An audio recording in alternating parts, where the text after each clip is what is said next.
Property investing for beginners. Hey, it's Chris here from Property Abundance, and in this video we're going to look at why you should be investing in property even if you're a complete beginner and you're starting with zero experience. Now, the first thing to understand is that everybody, like literally everybody, should be investing their money, and there's a few reasons for that. The first is that even if you're a prolific saver, I mean, look, the most basic thing being obviously live below your means, right? So you can create some savings. But if you become a prolific saver and you start to save up large sums of money in your bank account, the issue with that is that although it's a good financial habit to live below your means, your money is actually eroding at a significant rate. Now, right here in the UK, the average inflation rate right now is about 10%. So that means for every £10,000 that you manage to save, you lose 1,000 of that every single year without doing anything, without spending it, without touching it, just through the means of inflation. So if inflation is killing your savings, what can you do about it? Well, the most obvious thing is to invest and actually start getting those savings to grow at a meaningful rate. Now, I don't know about you, but my savings account right now isn't exactly paying me anything meaningful. Okay, so what we need to do is to find investments where we can multiply our money many times over, and property is an amazing one for that. The second reason you should be investing right now is because of the concept of earned income versus passive income. Now look, earned income is any money that you make from performing a job, providing a service, going to employment. You know, where you provide a service or a job and you do that thing and you get rewarded by receiving money. Now the issue with that is that A, it requires you to be there and to do something, so it's not secure. Now you might think, well, how is that not secure? If I'm in control of it, and I'm in control of it. But the thing is, we're not in control of everything. You know, you could suffer from ill health, you could have an accident, you could get hit by a car. Okay, now all of a sudden, as soon as you have that income source is no longer available to you. Now, yes, you may have sick leave and you may have stuff like this, but it's always going to be at a lower level. So straight away, your earning potential is linked to your ability to do the job. Whereas if you start to invest and make your money work for you, then you have far more security, because then not only do you have your earned income, but the income that you earn and the savings you manage to accrue that you then invest start to provide a return for you as well. Now, the larger you can grow your investment pot, obviously the bigger that income for you every single month becomes as well. So it gives you this balance of security that if this income source over here were to dry up for whatever reason, you still have an income source from your investments which are passive and don't require you to actually go to work to receive the income. So you're creating much more security. And property is a great way to do this. So straight away, you need to be investing, and ideally into property as well. Now, by the way, if you find these kind of videos useful, please do me and the channel a massive favor. Thank you for everyone who has been supporting us up until now. Obviously, it's a very new channel, so we appreciate the support. But please do drop a like, comment below, and subscribe to this channel as well, so that you stay up to date with the latest tips coming straight out of my own property business. So look, if we know that we need to invest, why should it be in property? Okay, maybe you're thinking, well, look, yeah, I'd love to invest in property, but that takes hundreds of thousands of pounds. Well, firstly, that's not true. Okay, you can start property businesses with very little money indeed. In fact, you can start a property business with no money. And stay tuned and make sure you subscribe to this channel, because my next video that I'll be recording is how to start a property business with no money. So why should it be property then? Well, firstly, it's safe. Okay, it's called safe as houses for a reason. You know, so it's not going anywhere. It's not going to disappear all of a sudden. It's very insurable. So even if the house were to burn down, you can have that property insured. And it's tangible. Okay, it's not like, and by tangible I mean it's real. It exists in the real world. It's not like a stock or a share or a Bitcoin of some kind. You know, any kind of cryptocurrency that is really only as real as we conceive it to be. So it's safe and tangible being the first ones. Next one is that there is assured demand. Okay, housing, property, homes will always be required. People need to live somewhere. And even in this country, even today, we still undersupply the number of homes. So straight away, that gives you an assured demand, because there are more people moving to this country and being born in this country than there are homes being built. Those people need to live somewhere, and therefore you can be assured that your supply and demand matrix is very much in your favor. On top of that, once you own a property, it appreciates. Okay, it's an appreciating asset. Now, in the UK, on average, we have every 10 years, our property price will double. So the average property price, if it's worth 100,000 today, it's likely that in 10 years, that same average property will be worth 200,000 by that point. So that's more than beating inflation. Well, not right now actually, because inflation is 10% a year, but this is, I hope, an unusual situation that we're in right now.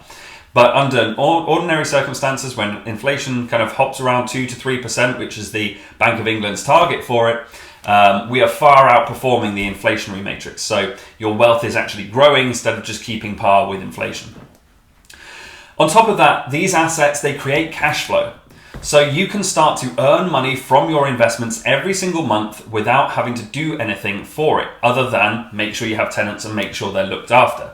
Now, obviously, that has work to do around it as well. But again, another great reason to subscribe is because we have tons of content coming out on how you can start to automate and build the business around it. So it doesn't have to be you that does those things, but you can build a business that performs the service for you.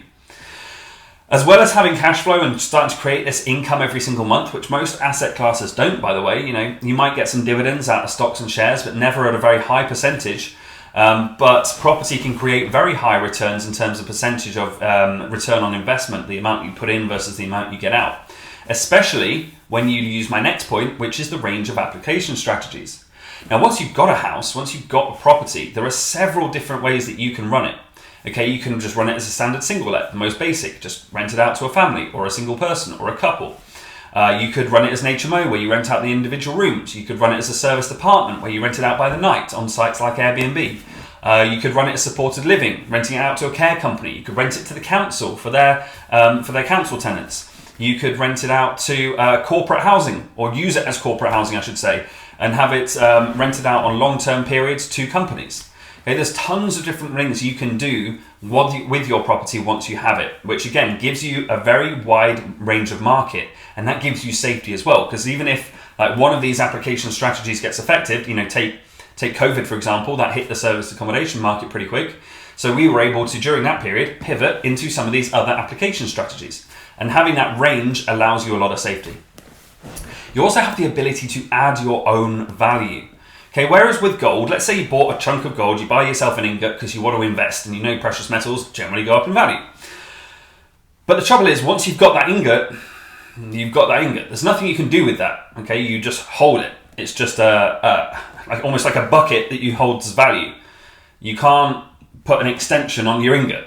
Whereas with a house, you can use a lot of different methods to add value to your property. You could do attic conversions, you can do rear and side extensions, using your permitted development rights to do it without having to do a full-scale planning application. You could modernise the kitchens and bedrooms, the kitchens and bathrooms. You could add extra bedrooms, you could add en suites. There's a whole range of things that you can do to add value to your property. And that combines really nice with the fact that it doesn't even need to be your money that you use. Okay, now one of the finance providers that we work with in my business will loan us up to 65% of the purchase price of the property and 100% of the development finance. So any added value work we want to do, it's fully loaned. So straight away, I can start to increase the value of my asset using somebody else's money to do that. And that's one of the best things about property, okay? It's very leverageable. Because it's safe, because it's tangible, it's very easy to raise other people's money to start investing into this area. And once we are able to add value, then we can either refinance and go onto long-term finance products like buy-to-let mortgages, or we can pull the money out and by selling the property and withdrawing the equity that way. Either way, we leave ourselves in a position where we can use other people's money to put it in and then use other people's money to get that money back out, or we can sell it and get all of it back out. Whereas a lot of other investment models, you have no ability to affect the value. It's just the market that dictates it, whereas property has both the market, the cash flow, and what you do with the asset to affect the value as well. So look, that's why you need to be investing in property. But how do you do it? How do you get started? Well, what we teach at Property Abundance is called the ASAP model. It stands for Assess, Source, Application, and Processes. Now with Assess, you need to be able to pick your area and spot the areas of high demand. Okay, make sure you're investing in an area where there are people that want the thing you're providing. So if you want to go down the serviced accommodation route, make sure there's a short let market in that area. If you want to provide a buy-to-let property, make sure that it's an area people want to rent properties in. Okay, so we need to check that demand first. And we also need to get to know the numbers. So if we're going down the serviced accommodation route, we need to know, well, if I'm providing a 2-bedroom flat, let's say aimed at the business traveller market, I need to know how much my competitors in the same area are providing 2-bedroom flats aimed at the business traveller market for. so that I know where in the market I can compete and what the range is, what the scope is for me to compete within. Once we've assessed our market, we've picked where we want to invest, we need to source properties. Now again, there's many different acquisition methods you can use. If you're a beginner and you're not starting with a huge amount of money, you may want to consider things like rent to rent, joint ventures, lease options. If you're starting with a bit more experience, or you've got some money behind you, or you've got the ability to raise finance, which by the way, everyone does, and we'll be doing another video on how to raise finance and the different sources of finance. Drop me a comment below if you want to see that, by the way, so I know where to fit it into the content schedule. But yeah, if you are starting with some money, or you've got a source of finance available, you can do what's called buy, refurb, refinance, which is what I described earlier. You buy a house for as little as possible, add as much value to it as possible, and then refinance it using a long-term finance source like a buy-to-let mortgage to withdraw the equity and capital back out. Now, once we've got our house sourced, once we've found the property, we've sourced it, we've either used our rent-to-rent tool or our buy, refurb, refinance tool, we need to do something with it. So this is where we have this whole range of application strategies. We could use it as serviced accommodation, HMOs, supported living, corporate housing, or even just simple buy-to-let. Okay, if you're able to recycle your money back out of each deal using the buy, refurb, refinance strategy, buy-to-let is no longer a dead strategy. It's only a dead strategy if you're parking money in the property with a mortgage that you can no longer deduct the finance cost from. But if you use a buy, refurb, refinance strategy, you're able to get all your money back out, well then everything you get out of that is therefore profit, and therefore still creates a good return on investment. And finally, we need to talk about the processes, okay? Because you can make a lot of money in property, even as a beginner, if you just focus on the first three, the assessing, the sourcing, and the application. But where a lot of people go wrong is where they try and scale that up to the next level. There's so many small property businesses out there, thousands and thousands, hundreds of thousands of small property businesses where they have 1, 2, maybe 3 properties, and they haven't scaled up because they've hit this brick wall, because they haven't invested in building the business that goes with the investments. Okay, and this is one thing that in all the property trainings I've ever been on, and I've done a lot, is I've noticed that nobody teaches the business side. Everyone teaches how to find the deal, how to assess the numbers, how to actually use the property once you've got it. No one's teaching you about how to outsource, how to build teams, what softwares you require, how to scale up your business, how to ensure you have consistent cash flow and sources of finance. Nobody teaches that side. But it's one of the most important sides. If you want to grow to the next level, you want to have a 6 or even 7-figure property business at some point in the future, you need to be able to master that step, because you can't do it all by yourself. You need to build a team, you need software, you need to outsource. Otherwise, you'll just become very wealthy doing a very few property deals, but you'll be so busy you'll never have time to enjoy it. So it's super important that if you're going to start a property business, if you are a beginner and you're getting into this space, get educated and build the business as you build the investments as well. Now, look, if you want to learn a lot more about this, if you want to find out how we can help you with this, we've got some calls set aside in my team's calendar. It's a free 30-minute consultation call where we will get to grips with where you are right now, what you want to achieve, and the resources that you have in the middle to actually get you there. And we'll advise you completely complimentary on what your next steps are. Okay, there's no obligations on this call. If you want to grab it, the link is down below in the description, and I'll see you in a future video. If you found this useful, please help the channel out, like, comment, let me know what your favorite tip from today was, and please subscribe to stay up to date with the latest tips and tricks straight out of my own property business. I'll see you soon. Bye-bye.